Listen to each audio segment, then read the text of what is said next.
Transport and animal से related जो extra concept हैं अब हम उनको स्टार्ट करते हैं इंशाल्लाह। उनको स्टार्ट करने से पहले थोड़ा सा अगर हम रिव्यू करें ह्यूमन सर्कुलेटरी सिस्टम से रिलेटेड, तो हमारा हार्ट जो था बच्चा, इफ़ यू रिमेंबर, तो this is the left side of the heart, this is the right, जो कि ये ऑपोजिट हो जाता है जब हम सामने से हार्ट को रख के देखते हैं। हमेशा एक सर्जन की तरह सोचा करें, एक सर्जन जब सर्जरी करेगा तो अब उसके लिए जो है देखें, ये तो राइट साइड है, ये लेफ्ट है, लेकिन अगर सर्जन के अगर हम देखें दूसरी साइड पे, पेशेंट की साइड पे, तो पेशेंट की साइड पे आप देखोगे this is the left side, this is the right side, ठीक है। तो अब ये जो साइड स्विच हुई हुई है, ये कैसे हुई हुई है, अब हम ये देखते हैं। तो अब सबसे पहले अगर हम देखें ह्यूमंस की लेफ्ट साइड पे, तो लेफ्ट साइड पे आप लोग देखते हो कि हमारा जो हार्ट था वहाँ से ऑक्सीजनेटेड ब्लड आता था पल्मोनरी वेन के जरिए, और वो आता था लेफ्ट एट्रियम में। लेफ्ट एट्रियम के नीचे जो होता था बाइकस्पिड वॉल्व होता था, बाइकस्पिड वॉल्व के नीचे लेफ्ट वेंट्रिकल था, जो कि थिक मसल थे, उस पर जब वो पंप करता था तो यहाँ पे सेमिलिनर वाल्व ओपन होते थे और एओर्टा की मदद से ब्लड बॉडी को मिलता था। फिर अगर राइट साइड पे है तो बॉडी से जो डीऑक्सीजनेटेड ब्लड था वो वेना केवा से आता था राइट एट्रियम में, राइट एट्रियम से ट्राइकस्पिड वाल्व खुलता था और यहाँ से आता था राइट वेंट्रिकल में, राइट वेंट्रिकल से फिर सेमिलिनर वाल्व खुलता था, सेमिलिनर वाल्व से पल्मोनरी आर्टरी के जरिए वो लंग्स में जाता था। तो ये सारा साइकिल चल रहा था and this is the circulatory system of the human. हालांकि हमने पहले पढ़ा हुआ, थोड़ा सा रिव्यू करना था, लेकिन इसको पढ़ने का मकसद क्या था एक्चुअली, हम लोगों ने जो यहाँ पे असली कॉन्सेप्ट पढ़ना है वो है circulatory system of a fish. अब हमने देखना कि सर्कुलेटरी सिस्टम फिश का क्या है। सबसे पहले बच्चा देखो, ह्यूमंस के अंदर आपने देखा था कि एक बार हार्ट से गुजरता, फिर लंग्स से, फिर बॉडी से, यानी ह्यूमंस में किस तरह की सर्कुलेशन हो रही थी, ह्यूमंस में हो रही थी डबल वाली सर्कुलेशन, ठीक है। लेकिन फिश के अंदर बच्चे होती है सिंगल सर्कुलेशन, यानी इसमें एक ही बार बॉडी से ब्लड गुजर के आता है लंग्स के, हार्ट से गुजर के लंग्स में, फिर बॉडी में एक ही बार होता है, इसमें डबल सर्कुलेशन नहीं होती। कैसे, अब हम वो देखते हैं। तो बच्चे सबसे पहले अगर आप लोग देखो तो मैंने फिश का अंदर से सर्कुलेटरी सिस्टम कट किया हुआ है। तो अब इसके अंदर देखें तो हमारा जो वो है ब्लड है, आता है यहाँ से एरोज की मदद से। एरोज की मदद से देखें तो ब्लड आ रहा है, तो वही जिस तरह ह्यूमंस में सबसे पहले किधर एंटर होता है, वो एट्रियम में, उसके बाद वो नीचे आया किधर, वेंट्रिकल के अंदर, वेंट्रिकल से वो वेंट्रिकल ने पुश किया और वो आया फिश के लंग्स में, और लंग्स जो फिश के होते हैं वो एक्चुअली क्या होते हैं, गिल्स होते हैं। गिल्स की मदद से वो ऑक्सीजनेटेड हुआ और फिर वो किधर गया, बॉडी की तरफ। फिर बॉडी में जब वो सारा ब्लड आ जाएगा तो फिर वो वापस किसकी तरफ आएगा, एट्रियम की तरफ। तो आप लोग देख रहे हो कि यहाँ पे एक ही बार चक्कर लगाया जा रहा है, दो दो बार चक्कर लगाया नहीं जा रहा, तो इसीलिए हम इसको कहते हैं सिंगल सर्कुलेशन, ठीक है। अब यहाँ पे कुछ बातें अहम हैं जो आप लोगों ने याद रखनी है कि फिश का जो है वो एक ही साइड होती है, ऊपर जो है वो एट्रियम है, ठीक है, दूसरा क्या है, वेंट्रिकल है, और वेंट्रिकल ने ब्लड पंप करने के लंग्स के पास लेके जाना और लंग्स से वो आगे बॉडी में जाना है। तो हमारे ह्यूमंस में भी आप देखते थे कि वेंट्रिकल्स के आगे प्रेशर बहुत ज़्यादा होता था, फिश में भी वेंट्रिकल्स के आगे जो ये है, it is the highest pressure zone. इस पे एग्जामिनर कहता है कि label the highest pressure zone in the diagram, तो वो ये है, ठीक है। क्यों हाईएस्ट प्रेशर जोन है, क्योंकि पीछे वेंट्रिकल पंप करते हैं, और ये क्या है, गिल्स हैं, गिल्स के अंदर ऑक्सीजनेटेड होकर वापस जाता है। तो ये सारा जो है circulatory system of the fish है। आपको लेबलिंग आनी चाहिए कि this is the first one is atrium, second one is ventricle, this is the highest pressure zone and these are gills. बस यही है जो फिश से रिलेटेड हमारा सर्कुलेटरी सिस्टम है। अब इस पे क्वेश्चंस क्या आए हैं, अब हम वो देखते हैं। तो सबसे पहला है कि the circulatory system in fish is described as single circulation, कि जो सर्कुलेटरी सिस्टम फिश का है इसको सिंगल सर्कुलेशन कहते हैं। State what is meant by single circulation, बताएं कि सिंगल सर्कुलेशन का मतलब क्या है। 1 मार्क का आया है। तो इसका मतलब क्या है कि blood travels through the heart, blood travel करता है through the heart once in a cycle या सर्किट ऑफ द बॉडी, कि ब्लड जो है वो हार्ट से सिर्फ एक बार ट्रैवल करता, 2 बार नहीं करता। लेकिन ह्यूमंस में आप देखते थे कि ब्लड जो था पहले वो डीऑक्सीजनेटेड आता हार्ट में, फिर ऊपर लंग्स में जाता था, फिर वो ऑक्सीजनेटेड हार्ट में आता था, फिर वहां से पूरी बॉडी में जाता था। लेकिन यहाँ पे ऐसा नहीं होता, यहाँ पे एक ही बार हार्ट से गुजर के जाता है बॉडी में। तो इसीलिए blood travels through the heart once in a circuit या cycle of the body.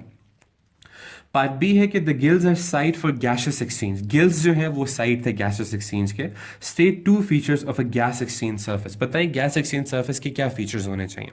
If you remember तो हम लोगों ने क्वेश्चन पहले भी किया था, दोबारा मैं इसलिए करवा रहा हूँ ताकि रिवाइज हो जाए। एलवीआई में भी इस तरह क्वेश्चन आया था कि बताएं गैस एक्सचेंज सर्फेस के क्या फीचर्स होने चाहिए। तो गैस एक्सचेंज सर्फेस का मतलब है कि जहाँ से गैसेस आगे जाती हैं। 2 मार्क्स का है। तो गैस एक्सचेंज सर्फेसेज में क्या फीचर्स होने चाहिए। Number 1, this should have large surface area, इनका सर्फेस एरिया ज़्यादा होना चाहिए। This should have thin membrane, thin membrane क्यों, ताकि शॉर्ट डिफ्यूजन डिस्टेंस हो। Many capillaries for good blood supply. They should be permeable and they should be moist ताकि oxygen absorb हो. So ये क्वेश्चन था related to single circulation of fish. तो fish के circulation से यही क्वेश्चंस आते हैं. अब हम आते हैं बाकी क्वेश्चंस जो रिलेटेड हैं हमारे ट्रांसपोर्ट इन मैमल्स के चैप्टर से. आवर नेक्स्ट कॉन्सेप्ट इज बच्चे इलेक्ट्रोकार्डियोग्राम. ये इलेक्ट्रोकार्डियोग्राम होता क्या? तो सबसे पहले इसको ECG भी कहा जाता है. E for electro, C for cardio and G for gram. What is ECG? Actually ECG जो होती है ये एक ग्राफ होता है, ठीक है, जो आपके और एक मशीन होती है जो आपके हार्ट को मॉनिटर करती है. It monitors activity of the heart. ये हार्ट की एक्टिविटी को मॉनिटर करती है. हार्ट का पल्स रेट देखती है कि पर मिनट हार्ट कितनी बार बीट कर रहा है and listens to the sounds of valves closing. और कैसे वो जो बीट है उसको मेजर करती है. एक्चुअली ये वाल्व्स के ओपन क्लोज होने की आवाज़ देखती है. इफ़ यू रिमेंबर तो हार्ट हमारे जो वाल्व्स थे वो ओपन क्लोज होते रहते थे. अब सबसे पहले जो FAQ है वो है कि the electrical activity of the heart can be recorded on an ECG. आपकी जो इलेक्ट्रिकल एक्टिविटी है हार्ट की वो एक ECG पे रिकॉर्ड हो सकती है. Complete the table using the word open and close. तो आप ये जो नीचे टेबल है इसको कंप्लीट करें by the help of word open and close. अब सबसे पहले ECG का जो बच्चे फिगर है इसको आप लोगों ने समझना है कि इसके अंदर ये जो अजीब अजीब सी ये लाइन्स बनी इनका मीनिंग क्या है और इसको आपने लर्न भी करना है. अब सबसे पहले बच्चे ECG के अंदर आप लोग स्टार्ट करते हो तो देखते हो ना वो हार्ट की वो जो अजीब अजीब सी लाइंस बनी होती है, तो उसी तरह की ECG भी होती है. अब इसके अंदर सबसे पहला जो ये राइज है ये P कहलाता है, ठीक है, अल्फ़ाबेट्स के ऑर्डर में है. फिर उसके बाद थोड़ा फॉल होता है, इसको हम कहते हैं Q. फिर एक एक्सट्रीम राइज होता है जिसको हम कहते हैं R. फिर बहुत एक्सट्रीम फॉल होता है जिसको हम कहते हैं S. फिर लेवल पे आके दूसरा एक सिमिलर राइज होता है जिसको हम कहते हैं T. तो P Q R S T. PQRST. अब PQRST पे क्या हो रहा है, कौन सा वाल्व ओपन है कौन सा क्लोज है वो हमने याद करना है. तो टेबल में अगर आप लोग देखें तो टेबल किस तरह बना हुआ है कि सबसे पहले पावर ऑफ द ECG दिखाया गया कि पावर ऑफ द ECG क्या है जहाँ पे सब कुछ हो रहा है, ठीक है. नंबर 2 फिर हमें दिखाया गया है कि रिजल्ट्स जो है हमारे ऑफ ECG एक्टिविटी क्या है, इलेक्ट्रिकल एक्टिविटी के हमारे वाल्व्स पे क्या फ़र्क पड़ा है. उसके बाद हम देख रहे हैं कि हमारे जो एट्रियोवेंट्रिकुलर AV वाल्व्स है वो ओपन है या क्लोज है. एट्रियोवेंट्रिकुलर वाल्व्स रिमेंबर तो सेमील्यूनर सॉरी बाइकस्पिड और ट्राइकस्पिड को कहते हैं. और सेमील्यूनर वाल्व्स के साथ क्या हो रहा है. अब सबसे पहले अगर आप लोग देखो तो पार्ट ऑफ ECG जो है वो P है, यानी P के अंदर क्या हो रहा है. तो P के अंदर एक्चुअली ये होता है कि एट्रिया कॉन्ट्रैक्ट करता है, यानी अपर साइड जो हार्ट की है वो कॉन्ट्रैक्ट करती है. और जब एट्रिया कॉन्ट्रैक्ट करते हैं तो एट्रियोवेंट्रिकुलर वाल्व्स आपको याद है कि बाइकस्पिड और ट्राइकस्पिड क्या हो जाते थे, ओपन हो जाते थे. और सेमिल्यूनर वाल्व्स क्या हो जाते थे, क्लोज हो जाते थे, ठीक है. तो P पे ये हो रहा है. QRS तीनों को हमेशा एक साथ पढ़ा जाता है. QRS पे क्या हो रहा है, देखो एकदम प्रेशर राइज करे, इसका मतलब है कि ज़्यादा प्रेशर पड़ा है. तो वो कब होता है, जब कौन कॉन्ट्रैक्ट करता है, वेंट्रिकल्स. तो QRS पे वेंट्रिकल्स कॉन्ट्रैक्ट करें. जब वेंट्रिकल्स कॉन्ट्रैक्ट करते हैं फिर रिमेंबर तो AV वाल्व्स यानी कि बाइकस्पिड और ट्राइकस्पिड क्या हो जाते हैं, क्लोज. और ऊपर सेमिल्यूनर वाल्व्स क्या हो जाते हैं, ओपन हो जाते हैं. उसके बाद T पे आप लोग देखो तो क्या हो रहा है.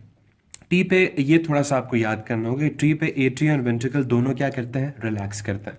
जब ये दोनों रिलैक्स करते हैं तो दोबारा पहले की तरह हो जाता है कि ये जो आपका AV वाल्व ओपन हो जाते हैं, सेमिल्यूनर वाल्व क्या हो जाते हैं, क्लोज. तो ये T वाला आपको थोड़ा सा लर्न करना है, इसकी लॉजिक थोड़ी सी डिफरेंट है, लेकिन जो पहले दो हैं तो हमने पहले किए हुए हैं. तो P पे क्या हो रहा है कि atria contract, so AV valve open, semilunar close. QRS पे क्या हो रहा है, वेंट्रिकल्स कॉन्ट्रैक्ट तो AV वाल्व्स ओपन और जो semilunar AV valves close, semilunar open. T पे क्या हो रहा है कि एट्रिया एंड वेंट्रिकल रिलैक्स तो AV valves open and semilunar valves close. तो हमारे ये कॉन्सेप्ट जो थे these are related to electrocardiogram. तो यही सब क्वेश्चंस इस पे आते हैं. अब हम आते हैं नेक्स्ट कॉन्सेप्ट जो कि हमारा हार्ट डिजीज से रिलेटेड. नेक्स्ट जो बच्चा ट्रांसपोर्ट एंड एनिमल से रिलेटेड हमारा extra concept for IGCSE, it is treatment of coronary heart diseases. तो कॉरोनरी हार्ट डिजीजेस या जिनको CHD कहा जाता है, इनकी ट्रीटमेंट क्या होती है. अब बच्चे coronary heart diseases if you remember तो क्या होता था कि हमारी जो हार्ट की कॉरोनरी आर्टरीज होती थी जो हार्ट को ब्लड प्रोवाइड करती थी वो फैट की वजह से ब्लॉक हो जाती थी. और जब वो फैट की वजह से ब्लॉक हो जाती थी तो हार्ट को ऑक्सीजन और ग्लूकोज नहीं मिलता था, जिसकी वजह से हार्ट का जो टिश्यू था उसकी डेथ हो जाती थी और हार्ट जो था उसको हार्ट अटैक हम कहते थे.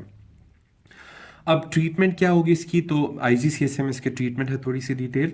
Number one is drug treatment. सबसे पहले तो आप ड्रग ट्रीटमेंट करते हैं। ड्रग ट्रीटमेंट कैसे करते हैं, आप उनको प्रोवाइड करते हैं एस्पिरिन। एस्पिरिन एक्चुअली एक ऐसी दवाई है जो आपके ब्लड को थिन करती है। जो ब्लड को थिन करती है, क्लॉटिंग नहीं होने देती, तो हार्ट के अंदर क्लॉट नहीं बनता। जब क्लॉट नहीं बनता तो कॉर्नरी आर्टरी ब्लॉक नहीं होती। और अगर आपने सर्जरी करनी है तो उसमें स्टेंट्स भी होते हैं, उसमें एंजियोप्लास्टी एक है और एक बाईपास है। ये कैसे किए जाते हैं, इनकी डिटेल्स हम देखते हैं। सबसे पहले थोड़ा सा हम लोग रिव्यू करते हैं कि CHDs यानी कॉर्नरी हार्ट डिजीजेज होती कैसे थी, जो हम लोगों ने पहले भी पढ़ा था। FAQ है कि one possible effect of too much diet fat is the CHD, कि कॉर्नरी हार्ट डिजीजेज जो है वो too much fat in diet की वजह से होता है। Describe how too much fat in the diet में कॉज CHD। बताएं कैसे इसकी वजह से CHD होता है। तो कैसे होता है, fat is deposited in the walls of arteries. सबसे पहले आर्टरीज की वॉल्स में क्या होती थी, फैट डिपॉजिट होता था। कौन सी आर्टरी की वॉल में होता था, कॉर्नरी आर्टरी की वॉल में।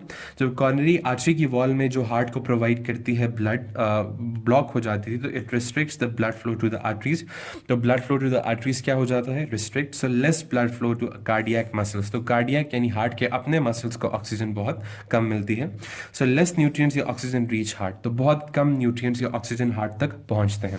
तो अब इस पे जो नेक्स्ट क्वेश्चन है कि describe and explain how coronary heart diseases can be treated. तो इनको हम ट्रीट कैसे करें, तो वही सबसे पहले कौन सा ट्रीटमेंट है, ड्रग ट्रीटमेंट है कि सबसे पहले आप ड्रग ट्रीटमेंट करें। ड्रग ट्रीटमेंट में क्या होगा, एस्पिरिन। ये 6 मार्क्स का क्वेश्चन है, तो आपको सबसे पहला मार्क मिला है एस्पिरिन पर। तो एस्पिरिन के अंदर अब क्या होता है कि एस्पिरिन क्या करती है, प्रिवेंट्स ब्लड क्लॉटिंग। तो ये ब्लड क्लॉटिंग को प्रिवेंट करेगी, तो आपका क्लॉट नहीं बनेगा। This is your second mark. अगर ये नहीं इफेक्टिव तो सर्जरी की जाती है। सर्जरी में number one is coronary bypass. If you remember, bypass का मतलब क्या होता था, एक ऑल्टरनेट रूट लगाना, ठीक है। तो अब सपोज ये आपका हार्ट है, मैंने ऐसे हार्ट बनाया हुआ है। अब हार्ट का सपोज ये ऊपर कॉर्नरी आर्टरीज है, ठीक है। अब कॉर्नरी आर्टरीज में आप सपोज ये करें कि आपकी जो कॉर्नरी आर्टरीज की ये साइड सपोज क्या हो गई है, ब्लॉक हो गई है। तो अब किया क्या जाता है कि एक ब्लड वेसल ली जाती है और यहाँ से अटैच करके वो यहाँ पे लाके यहाँ पे अटैच कर देंगे कि यहाँ से तो ब्लॉकेज है लेकिन यहाँ से फिर ऑक्सीजन इस साइड को मिल जाए। तो कॉर्नरी बाईपास में क्या होता है कि piece of blood vessel attach to the heart to carry blood around the blocked artery. तो एक पीस ऑफ ब्लड वो लगाया जाता है, ब्लड, सॉरी मैं थोड़ा स्टैमर कर रहा हूँ। ये लगाया जाता है, एक ब्लड वेसल लगाई जाती है जो कि आपके अराउंड द ब्लॉक आर्टरी को ब्लड सप्लाई करती है। यानी कि अब ब्लॉक जगह यहाँ पे थी तो ब्लड आता है वो इस अराउंड द ब्लॉक आर्टरी जाता है खुली जगह पे और यहाँ से वो हार्ट को ब्लड सप्लाई करता है। उसके बाद जो नेक्स्ट है हमारा वो है angioplasty. Now what is angioplasty. Angioplasty में बच्चा ये होता है कि tube of balloon inserted into the artery are inflated to widen the artery. If you remember हमने पहले भी किया था कि एक ट्यूब जो है बलून की वो डाली जाती है, ठीक है, और इस बलून को थोड़ी देर बाद क्या कर दिया जाता है, इन्फ्लेट कर दिया जाता है। इसकी वजह से आर्टरी इन्फ्लेट हो जाती है, वाइडन हो जाती है और उसमें से ब्लड फ्लो कर सकता है। उसके बाद थर्ड चीज़ है वो स्टेंट्स या मैश डालना। अब ये बलून एक्चुअली ज़ाहिर है हमेशा तो आप खुला नहीं रख सकता है, ये भी ब्लॉक करेगा। एक्चुअली बलून के सराउंडिंग एक मैश होती है, एक वायर होती है, ठीक है। तो आप जैसे ही बलून को स्वेल करवाते हैं तो मैश या वायर जो है ये आर्टरी के अंदर इस तरह रह जाती है। तो अब ये मैश वायर जो है tube to hold the arteries open, तो ये ट्यूब जो है वो आर्टरीज को ओपन रखती है to restore the blood supply to the heart, और इससे blood supply to the heart क्या हो जाता है, वापस रिस्टोर हो जाता है। तो इस तरह आपका ब्लड जो है वो कंटिन्यूसली हार्ट के अंदर आता है। तो स्टेंट्स का तरीका ये है। सो ड्रग ट्रीटमेंट जो कि एस्पिरिन है, coronary bypass, angioplasty and stents, ये दोनों आपस में रिलेटेड है। सो ये इस तरह हमारा हार्ट जो है उसको आप ट्रीट करते हो from the coronary heart diseases. अब हम आते हैं अपने चैप्टर के लास्ट कॉन्सेप्ट पे जो कि है लिम्फेटिक सिस्टम, और उसके बाद हम नेक्स्ट चैप्टर देखेंगे। तो बच्चे नेक्स्ट हमारा जो कॉन्सेप्ट है वो है लिम्फेटिक सिस्टम। लिम्फेटिक सिस्टम को हम लोगों ने याद है पहले भी बहुत डिटेल से पढ़ा था, थोड़ी सी और डिटेल्स हैं इस चैप्टर में। अब लिम्फेटिक सिस्टम होता क्या है थोड़ा रिव्यू करते हैं।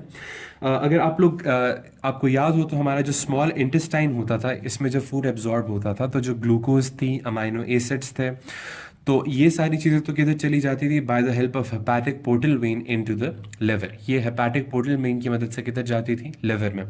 लेकिन वो वाले न्यूट्रिएंट्स जो हमारे ब्लड को ब्लॉक कर सकते थे तो उसको हम लोग डायरेक्ट ब्लड में नहीं डाल सकते थे ताकि ब्लड की आर्टरीज या वेन्स ब्लॉक ना हो जाए, जैसे हेपेटिक पोर्टल वेन है।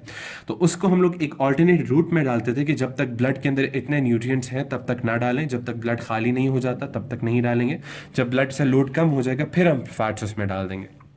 तो हम लोग ऑल्टरनेट रूट यानी कि लिम्फेटिक लिम्फ नोड्स में डालते थे, लिम्फेटिक कैपिलरीज के जरिए वो आता था लिम्फेटिक वेसल में। एंड इफ यू रिमेंबर, तो यहाँ से फैट्स जो थे वो आहिस्ता आहिस्ता जब तक ब्लड खाली नहीं हो जाता था तब तक वो इसी में रहते थे, उसके बाद वो वापस ब्लड में ड्रेन किए जाते थे और फिर वो ब्लड में वापस आ जाते थे।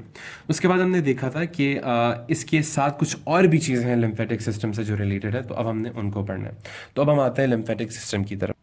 तो लिम्फेटिक सिस्टम जब बच्चा आप लोग देखो, तो लिम्फेटिक सिस्टम एक्चुअली करता क्या है, तो it takes fat droplets away from the ileum. If you remember, अभी मैंने जिस आपको बताया भी है कि ये क्या करता है लिम्फेटिक सिस्टम, ये फैट ड्रॉपलेट जो है वो इलियम यानी स्मॉल इंटेस्टाइन से लेके जाता है और drains them back into blood, और बाद में वो ब्लड में वापस इनको क्या कर देता है, ड्रेन कर देता है। इसके अलावा इसका फंक्शन नंबर 1 तो ये हो गया। फंक्शन नंबर 2 इसका बच्चे क्या है, ये भी हमने किया था कि it circulates tissue fluid around the body. आपका जो टिश्यू फ्लूइड है ये बॉडी में किधर जाता है एक्चुअली, और ये टिश्यू फ्लूइड आता किधर से था, जो आपको याद हो अगर ब्लड कैपिलरी और हमारे सेल्स के बीच में एक स्पेस होती थी, यहाँ पे होता था टिश्यू फ्लूइड। तो ये टिश्यू फ्लूइड किधर जाता है, सर्कुलेट किधर करता है, तो it circulates the tissue fluid around the body. तो लिम्फेटिक सिस्टम में ही एक्चुअली ये सर्कुलेट करता है। Number 3, it contains lymphocytes and phagocytes। lymphocytes lymphatic system, ये हमने पहले भी देखा था कि it contains lymphocytes and phagocytes, hence protects the body from infection। इसके अंदर lymphocytes एंड phagocytes भी होते हैं जो बॉडी को इन्फेक्शन से बचाते हैं। तो पहला फैट ड्रॉपलेट्स को ट्रैवल करवाता है, दूसरा टिश्यू फ्लूइड, तीसरा lymphocytes and phagocytes। so these are 3 functions of the lymphatic system। Functions हम लोगों ने देख लिए कि इसके क्या है। अब हम फंक्शंस के बाद आते हैं इसके स्ट्रक्चर पे कि इसके किस किस चीज़ पे कंप्राइज्ड होता है। तो it consist of number 1 thin walled lymph vessels. इसके अंदर सबसे पहले क्या होती हैं, थिन वॉल्ड लिम्फ वेसल्स होती हैं, यानी बिल्कुल ब्लड वेसल्स की तरह होती हैं लेकिन पतली पतली वॉल्स होती हैं, that drain tissue fluid from any organs of the body. और ये क्या करती हैं, किसी भी ऑर्गन से टिश्यू फ्लूइड लेके दूसरी जगह में लेके जाती हैं। फिर जब इनकी जो लिम्फ वेसल्स होती हैं पतली पतली, उनके थोड़े से एंड पे आप देखोगे इंटरवल्स में इस तरह के इंटरवल्स होते हैं, ठीक है, इस तरह के इंटरवल्स होते हैं जहाँ पे इस तरह की स्वेलिंग्स होती हैं। इन स्वेलिंग्स को बच्चा इफ यू रिमेंबर, तो हम लोगों ने पहले भी देखा था, इन स्वेलिंग्स को हम लोग कहते हैं नोड्स। क्या कहते हैं, नोड्स कहते हैं। So lymph nodes that contain the cells of the immune system, इनके अंदर छोटी छोटी इंटरवल्स पे जो है वो लिम्फ नोड्स होते हैं, और इन नोड्स में क्या होता है, इन नोड्स में होते हैं इम्यून सिस्टम के सेल्स, जो कि कौन से हैं, फैगोसाइट्स और लिम्फोसाइट्स। उसके बाद the fluid in lymph vessels is moved in a way similar to the movement of veins. और ये फ्लूइड मूव किस तरह करता है, लिम्फेटिक सिस्टम तो हार्ट से लिंक नहीं है, तो इसके अंदर कैसे ये मूव करता है, तो बिल्कुल वेन्स में जिस तरह ब्लड मूव करता है। इफ़ यू रिमेंबर, तो वेन्स में कैसे ब्लड मूव करता था, यस, वेन्स का क्या होता था कि वेन्स के अंदर सबसे पहले होती थी सेमिल्यूनर वाल्व्स, जो कि क्या करती थी, they ensured the unidirectional flow of blood, यानी ब्लड सिर्फ एक जगह पे जा सकता था, दूसरी साइड पे नहीं आ सकता था। तो लिम्फेटिक सिस्टम में भी इसी तरह होता है कि एक साइड पे लिम्फ जा सकता है, वापस नहीं आ सकता। दूसरा आप देखते थे वेन्स के साइड पे स्केलेटल मसल्स होते थे जो कॉन्ट्रैक्ट करते थे और वो ब्लड को पुश करते थे। तो लिम्फ नोड्स में भी साइड पे क्या होते हैं, स्केलेटल मसल्स जो पुश करके इसको आगे लेके जाते हैं। तो इस पे क्वेश्चंस काफ़ी आ जाते हैं कि suggest how lymph is moved in lymph vessels, के बताए लिम्फ कैसे मूव करता है लिम्फ वेसल्स में। तो कैसे मूव करता है कि muscles surrounding the vessel contract, कि मसल्स जो सराउंडिंग वेसल के वो क्या करते हैं, कॉन्ट्रैक्ट करते हैं, पुशिंग द फ्लूइड फॉरवर्ड, जिसकी वजह से फ्लूइड किधर मूव करता है, forwards. Valves prevent backflow of the blood लिखा हुआ है यहाँ पे फ्लूइड, ठीक है, और जो वाल्व्स हैं वो क्या इंश्योर करते हैं कि फ्लूइड वापस बैकफ्लो ना करे। तो इस तरह जो लिम्फ वेसल है वो मूव करवाती है चीज़ों को। एक और क्वेश्चन आता है, ये हमने पहले भी किया था कि after a meal rich in fatty foods the lymph leaving the ileum is full of fat droplets, कि आप जब बहुत फैटी फूड खाते हैं तो लिम्फ जो है उसके अंदर बहुत ज़्यादा फैट्स होते हैं। Explain why there are fat droplets in lymph leaving the ileum, बताएं फैट जो है वो तो हेपाटिक पोर्टल वेन में होने चाहिए थे, तो वो इलियम में ही क्यों है। तो अभी हमने पढ़ा कि fatty acids and glycerol absorbed in ileum. Fatty acid glycerol जो सबसे पहले इलियम में क्या होते हैं, एब्जॉर्ब होते हैं by making fats water soluble. कैसे एब्जॉर्ब होता है, फैट वाटर सॉल्युबल होकर एब्जॉर्ब होते हैं। Fat enters the lacteal vessels, और फैट जो ब्लड कैपिलरीज में एंटर नहीं करता, वो किधर एंटर करता था, याद है कि हमारे जो विलाय होते थे, विलाय के बीच में क्या होता था, लैक्टियल वेसल, सराउंडिंग में क्या होती थी, ब्लड कैपिलरीज। तो ये किधर एब्जॉर्ब होता था, लैक्टियल वेसल में। फिर lacteals empty into lymph vessels, फिर लैक्टियल वेसल जो है मिल के क्या बनाती हैं, लिम्फ वेसल्स बनाती हैं। And transport of fats in lymph reduces risk of plaque in arteries, और ये क्यों ट्रांसपोर्ट किया जाता है लिम्फ वेसल्स में, ताकि आर्टरीज के अंदर प्लाक ना बने, आर्टरीज ब्लॉक ना, ठीक है. So fatty acids and glycerol absorbed in ileum by making fats water soluble. Fat enters the lacteal vessels and the lacteal vessels empty into lymph vessels. Then these are why are these finished into lymph vessels? Because the transport of fats and lymph reduces risk of plaque in arteries. So this is the concept related to lymph vessels. इसके बाद हम अब आते हैं last concept जो है वो है इम्यूनिटी, जो lymph vessels से रिलेटेड है हमारे ट्रांसपोर्ट एंड मैमल्स का. बिस्मिल्लाहिर्रहमानिर्रहीम. तो बच्चे हमारा एक और क्वेश्चन हम लोग देखते हैं कि टिश्यू फ्लूइड का जो लिम्फेटिक सिस्टम के अंदर ट्रैवल है उसका क्वेश्चन क्या आ चुका है. तो क्वेश्चन हमारा ये है कि tissue fluid drains into some vessels, कि टिश्यू फ्लूइड जो है वो कुछ वेसल्स में ड्रेन करता है and eventually returns to the blood, और फिर बाद में वो जाके रिटर्न करता है. Name the type of vessel. सबसे पहले आप बताएं कि टाइप ऑफ वेसल का नाम क्या है, and explain how fluid passes across these vessels, और बताएं कि फ्लूइड कैसे इन वेसल्स से गुजरता है. तो बच्चे अगर हम लोग देखें तो इन्होंने हमसे पहले नाम पूछा है कि उसका क्या है, दूसरा उन्होंने पूछा कि वो गुजरता कैसे है. तो नाम क्या है, तो उसका नाम है बच्चे लिम्फ वेसल. वो क्या है, लिम्फ वेसल है. और इसके अंदर कैसे गुजरता है, it is squeezed bye muscles. फिर इसके बाद number 2, valves ensure one way movement. इसके अंदर वाल्व्स होती हैं जो वन वे मूवमेंट इंश्योर करती हैं. और दूसरी बात है कि ये पैसिव होता है, कोई पंपिंग इसमें नहीं होती. तो लिम्फ वेसल्स थी, पहला मार्क हमें मिल गया. दूसरा स्क्वीज्ड बाय मसल्स, 2 मार्क्स यहाँ पे पूरे हो जाते हैं.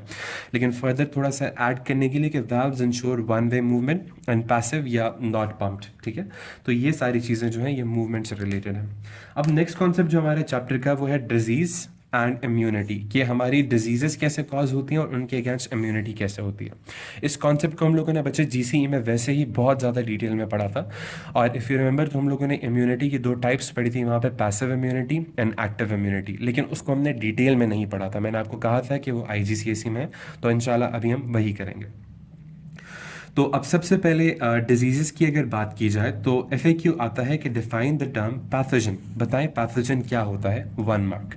तो बच्चे आपको याद है हम ये वर्ड बहुत यूज़ करते हैं, pathogen causing diseases, pathogen pathogen. तो पैथोजन का मतलब क्या होता है कि एनी डिजीज़ कॉजिंग ऑर्गेनिज्म, कोई भी डिजीज़ कॉजिंग ऑर्गेनिज्म है तो वो क्या होगा, पैथोजन. अच्छा मैं यहाँ पे एग्जाम्पल भी दे सकता था, एग्जाम्पल वायरस, एग्जाम्पल बैक्टीरियम, लेकिन मैंने यहाँ पे एग्जाम्पल क्यों नहीं दी. इफ़ यू रिमेंबर जब भी एग्जामिनर कहता है डिफाइन तो आपने एग्जाम्पल नहीं देनी होती, नहीं तो आपकी क्या आ जाती है, रिजेक्शन. रिजेक्शन का मतलब क्या होता है कि नेगेटिव मार्किंग होगी. ठीक है, तो डेफिनेशन के साथ जब डिफाइन बोले कभी एग्जांपल नहीं देनी. हाँ, अगर वो बोले explain what is meant by the term pathogen, फिर आप बोलोगे कि any disease causing organism, example a fungus, a virus और अ बैक्टीरियम. ठीक है, नेक्स्ट है कि define the term permissible disease. बताएं परमिसिबल डिजीज क्या होता है. अब परमिसिबल बच्चे वर्ड निकला है परमिट से. परमिट का मतलब क्या होता है, अलाउिंग समथिंग टू एंटर. ठीक है, so a disease in which the pathogen can pass from one host to another. एक ऐसी डिजीज जिसमें पैथोजन जो है it can pass from one host to another, इसको हम लोग क्या कहते होते हैं, इसको हम लोग कहते हैं परमिसिबल डिजीज. तो परमिसिबल डिजीज इसे कहते हैं. अच्छा, अब पैथोजन एक ऑर्गेनिज्म से दूसरे में पास कैसे होता है, अब हम वो देखते हैं. तो नोट है कि the pathogen can pass either through direct contact, या तो डायरेक्ट कांटेक्ट के साथ होता है. डायरेक्ट कांटेक्ट का मतलब क्या है बच्चे, डायरेक्ट कांटेक्ट का मतलब ये कि example through the body fluids और ब्लड, यानी कि अगर body fluids during sexual intercourse या ब्लड ट्रांसफ्यूजन के थ्रू हो सकता है. और इनडायरेक्टली या फिर इनडायरेक्टली भी हो सकता है. कैसे, जैसे from contaminated surfaces of food. आप गलत मतलब कंटामिनेटेड सर्फेसेस को टच करें, जैसे फूड हो गया, एनिमल हो गया, या इवन एयर में भी हो सकता है. तो ये सारे कॉजेज हैं जिसकी वजह से आप परमिसिबल डिजीजेस होती हैं. परमिसिबल डिजीजेस पैथोजन की वजह से होती है, जिसकी वजह से आपको डिजीज कॉज होती है. तो बच्चा बॉडी अपने आप को डिफेंड कैसे करेगी, तो अब हम वो देखते हैं. So defence mechanism of body against these pathogens and these permissible diseases. तो अब सबसे पहले इसको स्टार्ट करने से पहले हम लोग एक नोट देखते हैं. नोट है कि our body has 3 barriers against the pathogens.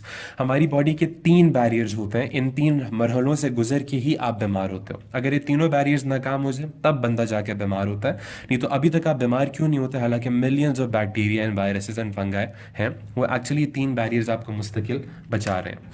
अब उन 3 बैरियर्स में barrier number 1 is the mechanical barrier. सबसे पहला बैरियर जो है वो है mechanical barrier. What is mechanical barrier, आपकी skin and hair in the nose prevent entry of pathogen. सबसे पहले आपकी जो स्किन है और जो आपके हेयर है नोज में भी और हाथों पर भी, ये बॉडी के अंदर जो पैथोजन है उसको आने से रोकते हैं। आप देखते हो नाक जो वो एयर की डस्ट को ब्लॉक कर लेती है, स्किन जो है ये खुद एक वाटर प्रूफ ब्लॉकिंग सिस्टम है।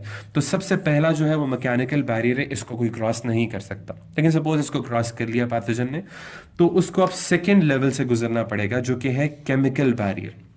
Now what is chemical barrier? Mucus, जिसको हम कहते हैं केमिकल बैरियर। म्यूकस का मतलब क्या है? यानी कि आपकी बॉडी में पैथोजन एंटर हो जाएगा तो रास्ते में ऐसे केमिकल आएगा जिसको रोकेगा। तो वो केमिकल क्या है? वो एक्चुअली म्यूकस है। Example, in knows, in trachea, in stomach acid. तो एसिड भी म्यूकस है, नोज में भी म्यूकस था, ट्रैकिया में भी म्यूकस था। ये सारे क्या करते हैं? ये बैक्टीरिया और बाकी पैथोजन्स को क्या करते हैं? रोक लेते हैं। तो अगर पहले से बच गया तो दूसरे से तो बचना नामुमकिन है। लेकिन सपोज केमिकल बैरियर से भी वो बच जाते हैं, तो फिर अब तीसरा बैरियर है जो सबसे ज़्यादा रिलायबल है और सबसे ज़्यादा स्ट्रांग है, वो है सेल्यूलर बैरियर। सेल्यूलर बैरियर में क्या होता है? सेल्स प्रोड्यूस करते हैं antibody. So antibody production by lymphocytes and phagocytosis by phagocytes. Remember हम लोगों ने पढ़ा था कि लिम्फोसाइट्स क्या प्रोड्यूस करते हैं? एंटीबॉडीज। एंटीबॉडीज क्या करते थे? पैथोजेंस को किल करके क्लम्प कर देते थे और फिर फैगोसाइट्स उसको खाते थे, जिसको हम लोग क्या कहते थे? फैगोसाइटोसिस। तो हमारा third barrier is cellular barrier, और यही बैरियर था जिसको हम इम्यूनिटी कहते थे। तो इन तीन बैरियर से गुजर के ही आप बच सकते हैं पैथोजन से। अब सबसे पहले एक फैक्ट हम लोग देखते हैं। फैक्ट क्या है कि antibodies are typical Y shaped molecules. हम लोगों ने देखा था कि एंटीबॉडीज जो होते हैं ये किस तरह के मॉलिक्यूल्स होते हैं? टिपिकल वाई शेप्ड होते हैं। ये वाई शेप में इसलिए बता रहा हूँ क्योंकि इनकी लेबलिंग आ जाती है। Which are highly specific in action just like enzymes. और ये बिल्कुल हाईली स्पेसिफिक होते हैं एक्शन में, बिल्कुल एंजाइम्स की तरह। कैसे? ये हम लोगों ने पहले भी पढ़ा था कि सपोज आपकी बॉडी में एक बैक्टीरियम एंटर करता है। अब बैक्टीरियम एंटर करता है तो बैक्टीरियम की सरफेस पे बच्चे छोटे छोटे प्रोटीन मॉलिक्यूल्स होते हैं जिनको हम लोग कहते हैं एंटीजेंस। ये छोटे जो प्रोटीन मॉलिक्यूल्स होते हैं इनको हम लोग एंटीजेंस कहते हैं। ये एंटीजेंस एक्चुअली पहचान होते हैं हर सेल की, यानी हमारी बॉडी के भी हर सेल पे एंटीजन है। तो ये जो एंटीजेंस होते हैं ये एक सेल का मार्कर है, ये सेल की पहचान है जो बताते हैं कि ये सेल के कौन सा सेल है, इसके क्या क्या फीचर्स हैं। अब जैसे ही एंटीजन आपकी बॉडी में एंटर करता है तो बॉडी पहचानती कैसे सेल को? वो एक्चुअली इन्हीं एंटीजन्स की मदद से पहचानती है। अब अगर सपोज ये बैक्टीरिया में, तो बॉडी क्या करेगी? इसके खिलाफ एंटीबॉडीज बनाएगी। लेकिन वो रैंडमली नहीं बना सकती क्योंकि फिर तो एंटीबॉडीज हमारी भी बॉडी को अटैक कर जाएंगी क्योंकि हमारी बॉडी के सेल्स में भी एंटीजन्स हैं।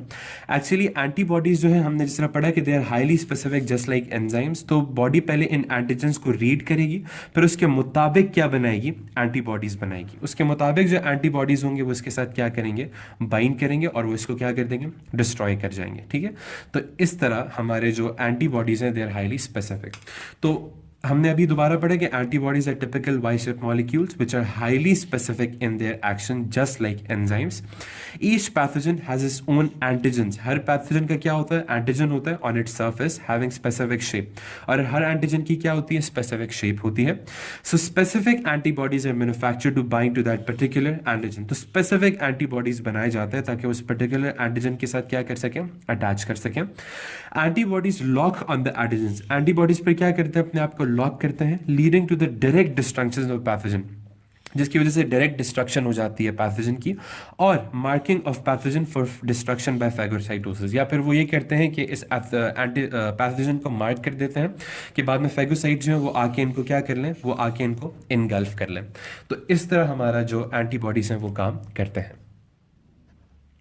तो बच्चे अभी हम लोगों ने देखा कि एंटीबॉडीज़ कैसे काम करते हैं और कैसे फैगोसाइटोसिस होती है। तो इन दोनों की वजह से हमारी बॉडी में एक बहुत स्पेशल फीचर बन जाता है, और स्पेशल फीचर तो हम लोग कहते हैं इम्यूनिटी। क्या कहते हैं? इम्यूनिटी। इसको हम लोगों ने पहले भी पढ़ा था, अब इसको थोड़ा सा डिटेल में पढ़ते हैं। Now the FAQ number 1 is define the term active immunity. ठीक है, इफ़ यू रिमेंबर तो हमने पढ़ा था कि हमारी इम्यूनिटी दो पार्ट्स में डिवाइडेड है। एक होती है एक्टिव इम्यूनिटी और एक होती है हमारी पैसिव इम्यूनिटी। ठीक है, तो सबसे पहले आते हैं एक्टिव इम्यूनिटी पे कि एक्टिव इम्यूनिटी क्या होती है और ये एक्वायर कैसे होती है। तो एक्टिव इम्यूनिटी को अगर देखा जाए बच्चे, define the term active immunity, तो it is the defence against a pathogen by antibody production in the body. ये डिफेंस होती है against pathogens by the antibody production in the body. आपकी बॉडी खुद क्या बनाती है? एंटीबॉडीज बनाती है, और जब आपकी बॉडी खुद एंटीबॉडीज प्रोड्यूस करती है तो इसको हम लोग कहते हैं एक्टिव इम्यूनिटी। इसके अंदर एक बच्चा आप लोगों ने नोट याद रखना है कि एक्टिव इम्यूनिटी गेन कैसे होती है। It is gain by an infection in body by pathogen. जब आपकी बॉडी में कोई पैथोजन एंटर करता है तो उस पैथोजन के खिलाफ बॉडी क्या बनाती है, एंटीबॉडीज़ बनाती है। और जब बॉडी इसके खिलाफ एंटीबॉडीज़ बनाती है तो एक्चुअली बॉडी क्या हुई है, एक्टिवेट हो गई है। तो इसीलिए इसको हम कहते हैं एक्टिव इम्यूनिटी। तो नंबर 1, आप किस तरह एक्टिव इम्यूनिटी गेन कर सकते हो, by the action of an infection causing bacterium या कोई भी पैथोजन।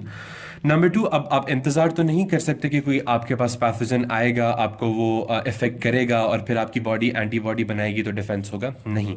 सपोज पोलियो आ गया, पोलियो ने आपको इफेक्ट किया, उसके बाद एंटीबॉडीज़ बन गए, लेकिन पोलियो का आपको पता है इफेक्ट तो परमानेंट होता है, आप डैमेज कर जाएगी बॉडी। तो उससे पहले ही एक और, नंबर 1 ये हो गया। नंबर 2, उससे पहले ही एक और चीज़ होती है जिसको हम लोग कहते हैं वैक्सीनेशन। ये वर्ड आपने पहले भी सुना होगा। तो वैक्सीनेशन की जाती है। वैक्सीनेशन क्या होता है, वैक्सीनेशन के अंदर हम लोग देखते हैं कि कैसे आपकी बॉडी इससे बचती है। तो इसको थोड़ा FAQs की सूरत में हम लोग पढ़ते हैं। तो FAQ नंबर 1 इज कि द स्प्रेड ऑफ मेनिंजाइटिस, अब ये हमारे कोर्स में डिजीज नहीं है, सिर्फ ऐसे ही क्वेश्चन में आई है कि the spread of meningitis can be controlled by vaccines. कि मेनिंजाइटिस एक बीमारी है जो बैक्टीरियम से कॉज होती है, तो इसको आप वैक्सीन्स की मदद से रोक सकते हैं। Explain how vaccination provides active immunity. बताए वैक्सीनेशन कैसे एक्टिव इम्यूनिटी प्रोवाइड करती है। तो वैक्सीनेशन कैसे एक्टिव इम्यूनिटी प्रोवाइड करती है, अब हम वो देखते हैं। एक्चुअली वैक्सीन्स में होता है क्या है कि वैक्सीन्स कंटेन हार्मलेस या dead form of the pathogen. Vaccines के अंदर एक्चुअली वही पैथोजन होता है जो आपको इन्फेक्ट करेगा, लेकिन किस तरह की फॉर्म होती है, हार्मलेस या डेड होती है। अब जब वो आपकी बॉडी में एंटर करेगा तो वो क्या करेगा, which stimulates an immune response in the body. ये आपकी बॉडी में क्या स्टिमुलेट कर देगा, एन इम्यून रिस्पॉन्स। तो lymphocytes become active and make antibodies. तो लिम्फोसाइट्स पे क्या हो जाएंगे, एक्टिव, और क्या बनाएंगे, एंटीबॉडीज बनाएंगे, which are specific to the antigen of the pathogen, जो कि पैथोजन के एंटीजन के साथ क्या होंगे, स्पेसिफिक होंगे। So this they destroy the pathogen, तो वो डिस्ट्रॉय कर देंगे कंप्लीटली पैथोजन को। After this memory cells are produced. अच्छा, इसके बाद अब क्या होता है, एक्टिव इम्यूनिटी क्यों इतनी अच्छी होती है। एक्चुअली जैसे ही बैक्टीरियम डिस्ट्रॉय हो जाता है तो कहानी यहाँ तक ख़त्म नहीं होती। आपकी बॉडी फिर क्या करती है, वो मेमोरी सेल्स बनाती है। मेमोरी सेल्स का मतलब है कि वो रिमेंबर करती है कि ये पैथोजन मेरी बॉडी में आया था, इसके खिलाफ मैंने ये एंटीबॉडीज़ बनाए थे, तो अगर फ्यूचर में आएगा तो मेरे पास ये पड़े होने चाहिए।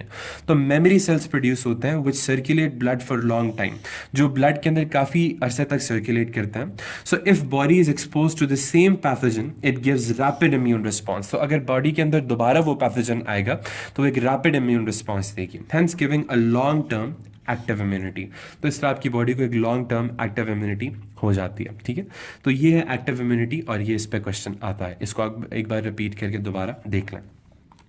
उसके बाद हमारा नेक्स्ट क्वेश्चन है, इनको क्वेश्चन की सूरत में देखते हैं कि पास पेपर्स में किस तरह है और उनको आंसर किस तरह करना। कह रहे हैं कि इफ मेनिंजाइटिस डिसअपीयर्स, तो अगर मेनिंजाइटिस डिसअपीयर हो जाए from a country, explain why the vaccine should continue to be used in that country. तो अगर मेनिंजाइटिस मतलब डिसअपीयर भी हो जाए, उसके बावजूद क्यों हमें वैक्सीन करनी चाहिए उन लोगों को। 4 मार्क्स। जिस तरह हमारी कंट्री में देखिए पोलियो इराडिकेट ऑलमोस्ट हो चुका है, लेकिन फिर भी बच्चों को पोलियो के टीके क्यों लगाया जाता है। तो वही क्वेश्चन है कि क्यों किया जा रहा है। तो क्यों किया जा रहा है, क्योंकि bacterium might still be present in the environment, क्योंकि बैक्टीरियम तो गायब नहीं हो सकता, वो फिर भी पड़ा होगा इन कैरियर्स या people who show no symptoms. Sometimes क्या होगा कि वो उन लोगों में होगा जिनमें कोई सिम्टम तो नजर नहीं आ रहा है लेकिन उनमें पड़ा हुआ है, यानी कि वो कैरियर्स हैं। इन्फेक्टेड पीपल में move into the country, या फिर ये होता है समटाइम्स कि आपकी कंट्री तो ख़त्म हो जाता है